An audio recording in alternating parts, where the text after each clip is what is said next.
Скажу от себя, что я бы хотела, чтобы на балет, наверное, так более современно скажу, была большая мода, чем сейчас, чтобы в училище выстраивались толпы людей, из которых отбирались самые избранные, самые талантливые, самые-самые.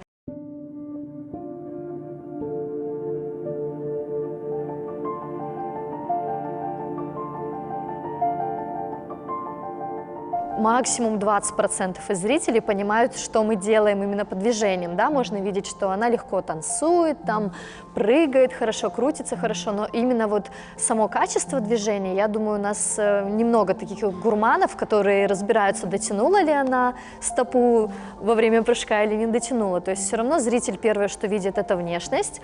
Второе, что он видит, это актерскую игру, да, то есть эмоции. И на репетициях, конечно, этому тоже внимание уделяется, как технической части, так и эмоциональной части.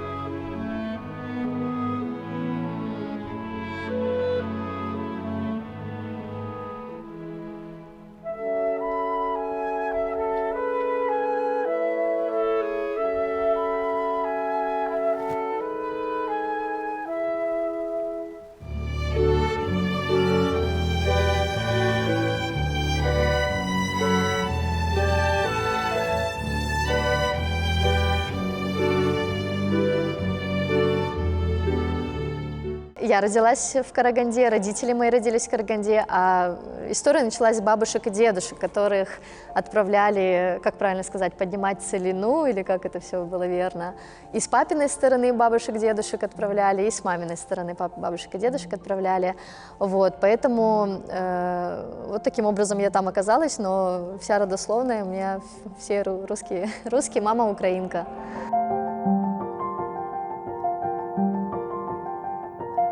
Мне исполнилось 5 лет, когда родители решили переехать в Россию. Не сильно много моментов помню, что касается именно Казахстана. Помню, что меня мама и папа, и дедушки, и бабушки, кто был свободен, водили не школа искусства это называлось, но такое развивашка, можно сказать, для детей.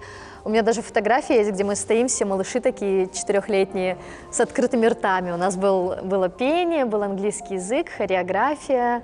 Ну, такой набор стандартный для развития. Когда мы переехали в Россию, у моей мамы появились знакомые, естественно, и среди знакомых оказалась женщина, у которой сын работал в театре оперы и балета в Нижнем Новгороде.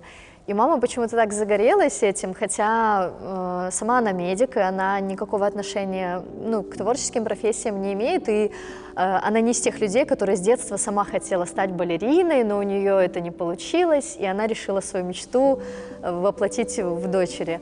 Она даже не думала, что есть такая профессия, и что можно этим заниматься серьезно. То есть она меня хотела пристроить, так сказать, в танцы, чтобы я была стройная, чтобы у меня была красивая осанка, чтобы я красиво ходила. Я помню, когда получилось поступить, мы проверились в Нижегородское театральное училище, хореографическое отделение. Меня взяли, и я приехала домой, я рыдала, потому что нужно было ездить каждый день с одного конца города на другой конец города. Дорога составляла 1–1,5 часа. И я сказала: мама, я не хочу. Я помню вот эти крокодильи слезы. И мама заплакала: Людочка, я так старалась. И мне стало жалко мамы. Думаю, как же я так, такая неблагодарная. Вот, думаю, ладно, мам, я 1–2 похожу, а там посмотрим. Вот 1–2 затянулась, вот с 10 лет, сейчас мне 33, чуть-чуть затянулась.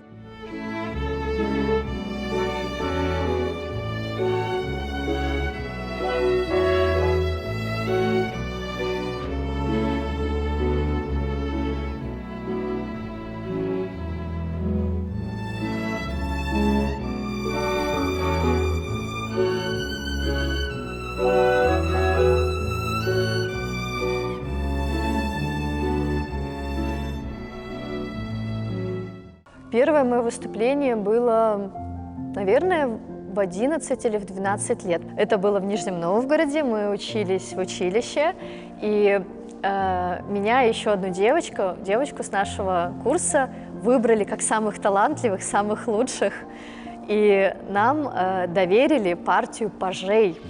Мы шли за королевой, держали ее шлейф, шагали от одного края сцены до другого края сцены, стояли на сцене, и то есть и для нас это было тогда что-то невероятное. То есть на спектакль пришли мои родители, родственники, которые были, друзья. Мы пригласили всех, потому что Люда будет на сцене театра. Дома меня ждал торт, какие-то, помню, подарки. То есть это прям было событие, больше, чем Новый год и день рождения. Здесь мы с девочкой вдвоем были, а были спектакли, где меня одну с курса взяли. То есть это значит, что меня выделили. Не скажу, что в детстве, если ты ребенок, у тебя меньшая нагрузка. Нет, я вспоминаю нас, еще детей. В 13 лет вот мы впервые даже на гастроли поехали, то есть мы были заняты во всем репертуаре, то есть я утром к 8 утра ехала на другой конец города на урок, который длился 1,5 часа, потом мы бежали в школу заниматься обычными уроками, и после этого мы возвращались в театр на репетицию, а вечером был спектакль, то есть я сейчас вспоминаю, это была дикая нагрузка для маленького тела, для ребенка, для не сформировавшегося еще организма. И вот маме я благодарна за то, что она меня привела в эту профессию, а папе я благодарна, потому что папа мне каждый вечер: Люсенька, родители меня называют Люсенькой, давай я тебе ножки помну. Он мне каждый вечер делал массаж, потому что ноги ужасно болели, я ночью просыпалась с судорогами, потому что была такая нагрузка.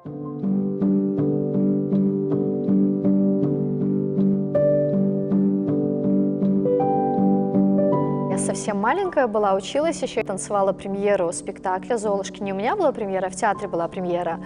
И я помню, что я пришла за 40 минут до спектакля, я не успевала наклеить ресницу, у меня она отваливалась, я даже отклеивалась, я даже не успела, по-моему, сесть на шпагат. То есть я сейчас это вспоминаю, для меня это шок. Как я могла так вообще безответственно подойти к партии, потому что сейчас я имею опыт, прихожу за 2 часа до спектакля, у меня все размерено, когда я что делаю. То есть это непоколебимо, если каких-то форс-мажорных ситуациях не случается.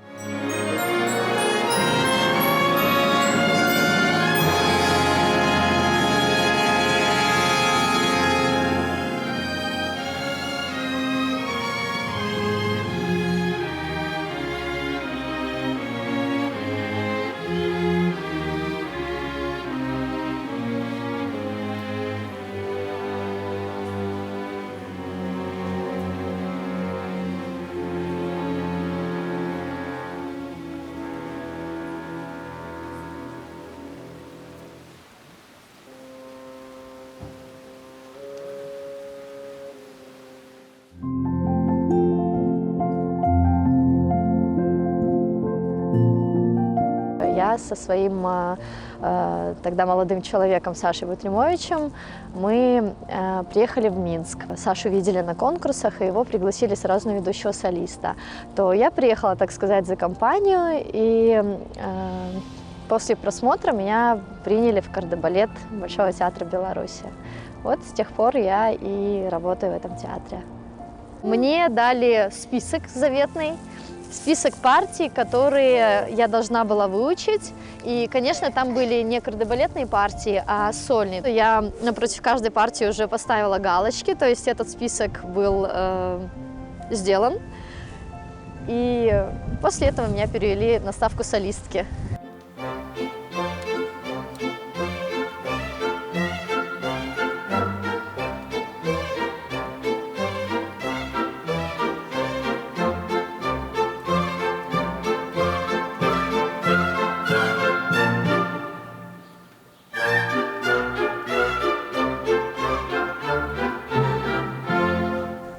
Ну, как-то насчет свиданий у нас совсем все было некогда было действительно, потому что вот я вам расписала свой день, я приезжала, уезжала из дома в 6 утра, возвращалась домой в 10 вечера, еще нужно было сделать уроки и как-то там отдохнуть, поспать, то есть насчет свиданий нет, но я помню, что почти все мальчишки из класса мне периодически присылали записки с признаниями любви. То есть, ну, такое было, да. Я такой общительный человек, и как-то с мальчишками у нас легче общение шло. И вот, да, там полгода один писал записки, потом другой писал записки. То есть, ну, было такое, но куда-то ходить нет, мы не ходили.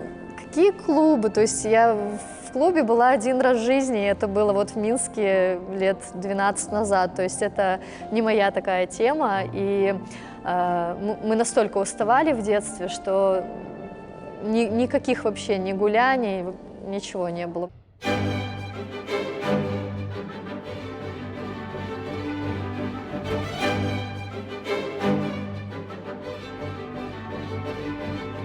Все спрашивают, сколько часов в день ты работаешь. Перед премьерами или когда какие-то постановочные процессы идут, то это может быть с 10 утра до 9 вечера, там, с перерывом в час.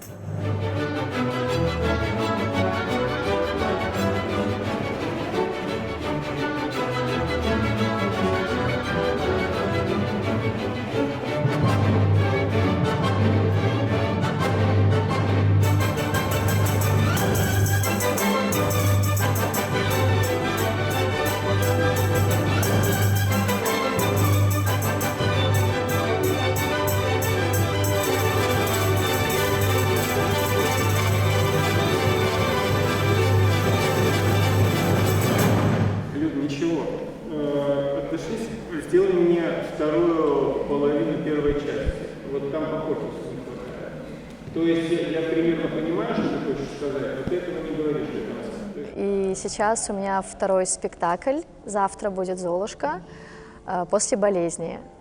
Болезнь нагрянула внезапно, так сказать. Я не ожидала и думала, что я такой сильный человек с крепким иммунитетом, и мы балетные такие все бессмертные, не подвержены никаким вирусам. Конечно, ударила по моим функциям она здорово. То есть в первые дни, когда я пришла заниматься, спустя 2 недели, мне казалось, что у меня координация куда-то убежала, исчезла просто. Вот. Но сейчас потихоньку все восстанавливается, то есть я уже лучше чувствую свое тело, но должно еще какое-то время пройти. Это естественно. Даже в отпуске, когда 2 недели ничего не делаешь, но ты ходишь, ты здоров, ты отдыхаешь, и то из формы выходишь. А что говорить о том, если ты лежишь с температурой 40, и тем более, ну, такой вирус еще не изученный. Не хватало мне станка, не хватало репетиций, не хватало спектаклей. Я вот сейчас очень сильно соскучилась и компенсирую этим то, что мне вот сложно физически еще немножко. Но душевно я очень счастлива.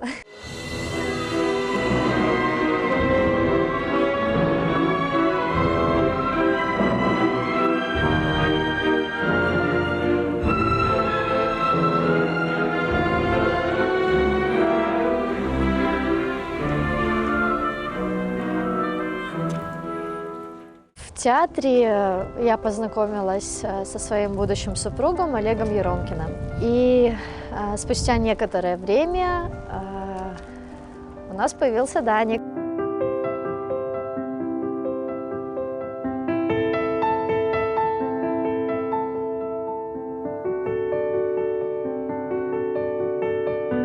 Вопрос о том, что нужно выбирать, карьеру или семью и ребенка, у меня, в принципе, никогда не стоял. То есть можно очень здорово это все совмещать и дополнять. И на самом деле в этом и заключается большое счастье, что дома ты счастлив и на работе ты тоже очень счастлив.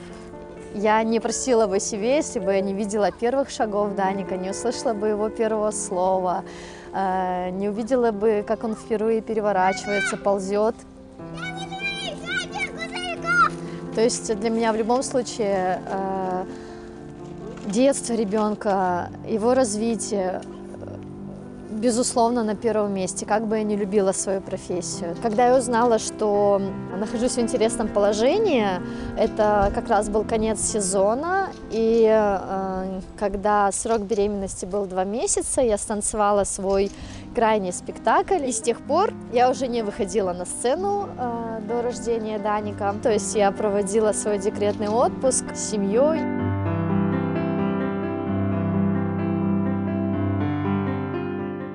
по возвращении из роддома есть лишние килограммы. Опять же, по этому стереотипу, после родов женщина с диким количеством лишних килограммов. То есть в нашем театре совершенно обратная ситуация. У нас самые стройные балерины – это мамы. То есть и чем больше детей у балерины, тем она стройнее. То есть это факт. Вот, поэтому, что касается веса, не было никаких проблем у меня. А что касается физической формы балетной, то несмотря на то, что мы очень плохо спали ночами, все равно сон дневной Даника я тратила на занятия балетом. То есть по 40 минут в день, по 30 минут в день я старалась закачивать мышцы, старалась растягиваться, старалась заниматься спиной, потому что спина очень быстро из формы выходит за время беременности особенно.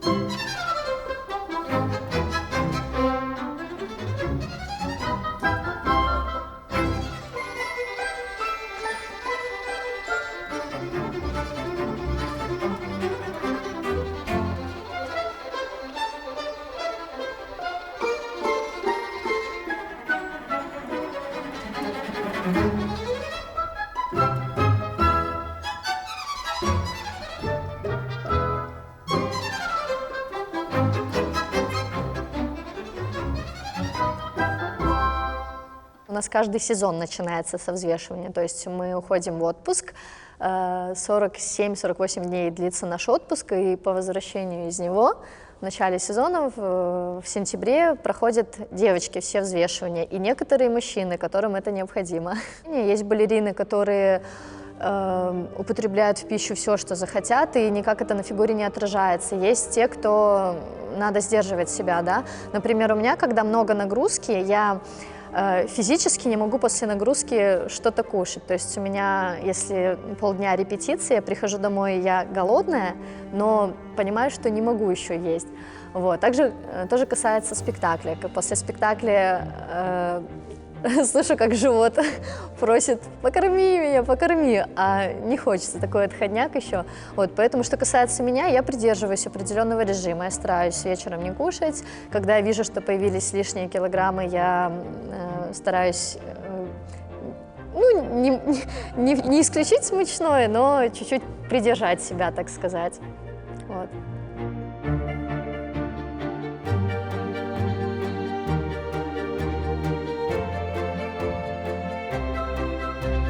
Помимо меня сидит 9 человек, и многие недоумевают. Тебе же нужно настроиться на спектакль, посидеть в тишине или там послушать музыку, ну, что угодно поделать, но не слушать разговоры других людей. А я скажу наоборот, что у нас такая достаточно дружная гримерка, и мы перед спектаклем вспоминаем какие-то веселые истории. Их всегда очень много у каждого артиста. Меня вот эти разговоры, наоборот, отвлекают, то есть не дают моим нервам перегрузиться, не дают моему волнению выйти за какие-то рамки. И, ну, я привыкла к такому уже режиму. Сработались, жились вместе, то есть комфортно я себя чувствую здесь.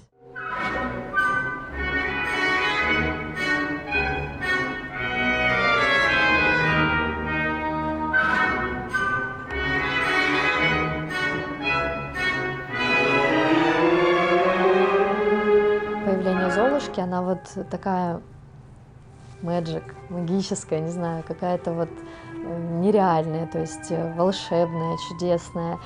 Ну, помню на Золушке, так как это был мой первый большой спектакль, было волнение, конечно, что-то скрывать, но для этого спектакля, в принципе, такое качество, которое сильно не помешает, потому что во время первого акта ты так, можно сказать, растанцовываешься, то есть там много времени проводишь на сцене в первом акте, но каких-то суперсложных вещей нет, технических, поэтому есть время, так сказать, привыкнуть, да, к сцене, к своей роли, к своей героине. Да, такой для меня, ну, знаковый спектакль.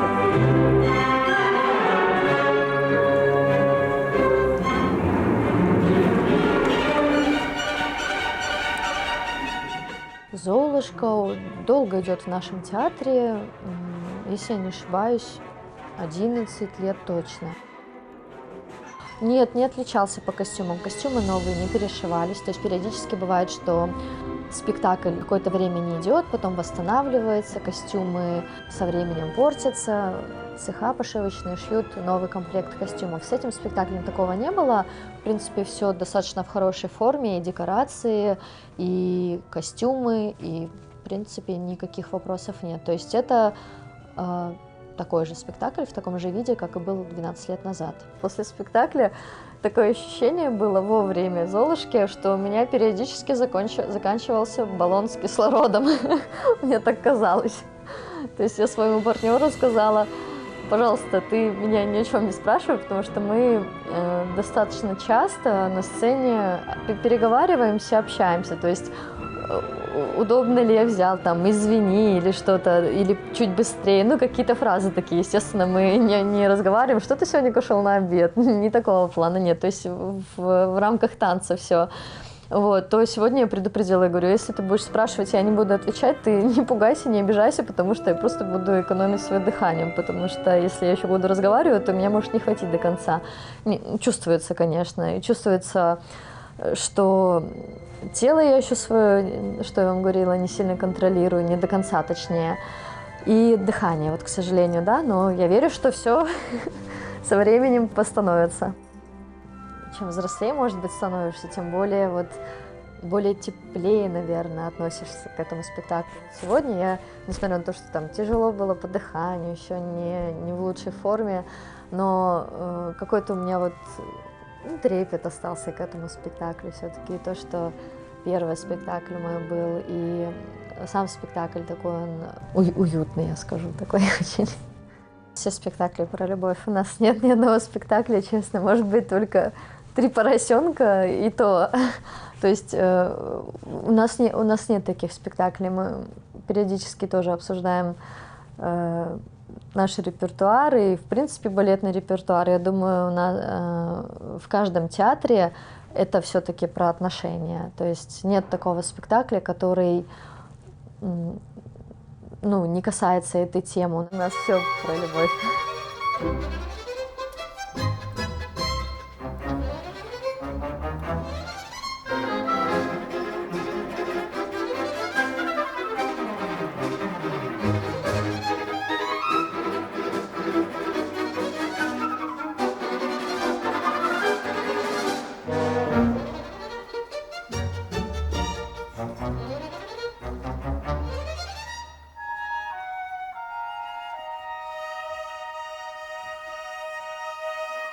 Я с детства мечтала танцевать Джульетту, не Одетту Адилью, а именно Джульетту, эти эмоции, отсюда до сюда, то есть такие волны. Сейчас я понимаю, что мне не хватает именно каких-то таких ярких, позитивных эмоций. Не то, что мне не хватает, мне хочется танцевать именно такие, то есть, можно сказать, настрадалась. То есть именно мне хотелось драматические партии танцевать. Сейчас у меня немножко... Кстати, с появлением Даника пересмотрелись взгляды, так сказать, поменялись. И из последних спектаклей мне очень нравится танцевать Дон Кихот. Он сложный спектакль, трехактный, тоже как Золушка, 3 акта, но он физически еще сложнее, намного. Там технические такие вещи есть, элементы, которые нужно много репетировать, и это сложно. Но мне нравится, что ты выходишь, и ты просто огонь, у тебя фонтан, улыбка. То есть пожалуй, скажу, что Дон Кихот, наверное, мой такой пока любимый, наверное, потому что реже всего его танцую.